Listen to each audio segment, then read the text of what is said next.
Covid ನಿಯಂತ್ರಣಕ್ಕಾಗಿ ಜಿಲ್ಲೆಯ ಎಲ್ಲ ಶಾಸಕರ ಸಹಕಾರವನ್ನ ಕೋರುತ್ತೇನೆ ಎಂದು ಸಚಿವ ಗೋಪಾಲಯ್ಯ ಹೇಳಿದರು.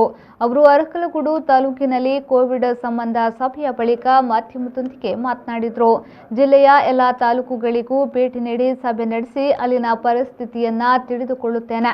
ಕಳೆದ ವರ್ಷ ಮೊರಾರ್ಜಿ ದೇಸಾಯಿ ವಸತಿ ಶಾಲೆಗಳನ್ನು ಕೋವಿಡ್ ಚಿಕಿತ್ಸೆಗಾಗಿ ವಹಿಸಿಕೊಂಡಿದ್ದು, ಈ ಬಾರಿಯೂ ಸಹ ಯಾರು ಹೋಮ್ ಐಸೋಲೇಷನ್ನಲ್ಲಿ ಇದ್ದಾರೋ ಅದರಲ್ಲಿ ಅನುಕೂಲ ಇರುವವರ ಬಿಟ್ಟು ಉಳಿದವರನ್ನ ಕೋವಿಡ್ ಕೇರ್ ಸೆಂಟರ್ನಲ್ಲಿ ಚಿಕಿತ್ಸೆಗಾಗಿ ದಾಖಲು ಮಾಡಲು ಸೂಚಿಸಲಾಗಿದೆ.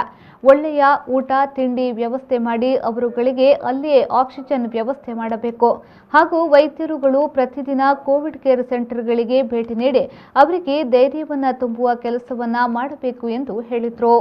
ದಿನೇ ದಿನೇ ಕೊರೋನಾ ಜಾಸ್ತಿ ಆಗಿರೋದ್ರಿಂದ ಕಳೆದ ವರ್ಷ ಹೋಮ್ ಕ್ವಾರಂಟೈನ್ ಅಂದರೆ ನಾವು backward hostel, social welfare, Morarji Desai ವಸತಿ ಶಾಲೆಗಳಿಗೆ ಸೇರಿಸ್ತಾ ಇದ್ದು. ನಾನು ನಿನ್ನೆಯಿಂದನೇ ನಮ್ಮ ಅಧಿಕಾರಿಗಳಿಗೆ ನಿರ್ದೇಶನವನ್ನು ಕೊಟ್ಟಿದ್ದೇನೆ.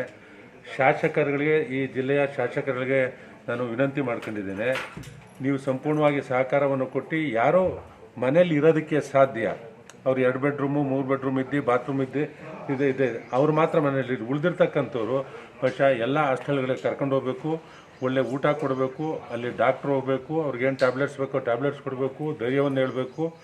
ಮುಂದಿನ ದಿನದಲ್ಲಿ ಅಲ್ಲಿಗೇನೋ ಒಂದು 5 ಆಕ್ಸಿಜನ್ ಕಾನ್ಸಂಟ್ರೇಟರ್ ಬೇಕಾ ಅಂತ ಕಡೆ ಇಟ್ಕೊಂಡು ಆಕಸ್ಮಿಕವಾಗಿ ಏನಾದರೂ ಅವ್ರಿಗೆ ಉಸಿರಾಟದ ತೊಂದರೆ ಇದೆ, ಆಕ್ಸಿಜನ್ ಕಾನ್ಸಂಟ್ರೇಟರಲ್ಲಿ ಆಕ್ಸಿಜನನ್ನು ಕೊಡಬೇಕು ಅಂತಕ್ಕಂಥದ್ದು ನಮ್ಮ ಮನವರಿಕೆ ಮಾಡಿಕೊಡ್ತಕ್ಕಂಥ ಕೆಲಸ. ಮತ್ತು ನಿನ್ನೆಯಿಂದನೇ ಅದನ್ನ ಪ್ರಾರಂಭ ಆಗಬೇಕು.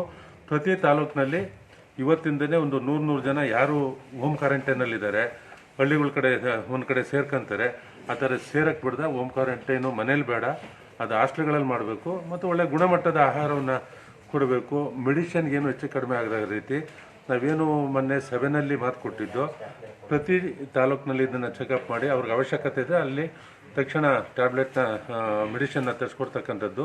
ಇನ್ನು 5 ದಿನ ಅಲ್ಲಿ ಆಗುತ್ತೆ ಅಂತಕ್ಕಂಥ ಸಂದರ್ಭದಲ್ಲೇ DHOಗೆ ಮತ್ತು ನಮ್ಮ ಜಿಲ್ಲಾಧಿಕಾರಿಗಳಿಗೆ ತಿಳಿಸಿ ಶಾರ್ಟೇಜ್ ಇದೆ ತರಿಸ್ಕೊಳ್ತಕ್ಕಂಥ ಕೆಲಸ. Vasanthayya, V4 news, Holenarasipura.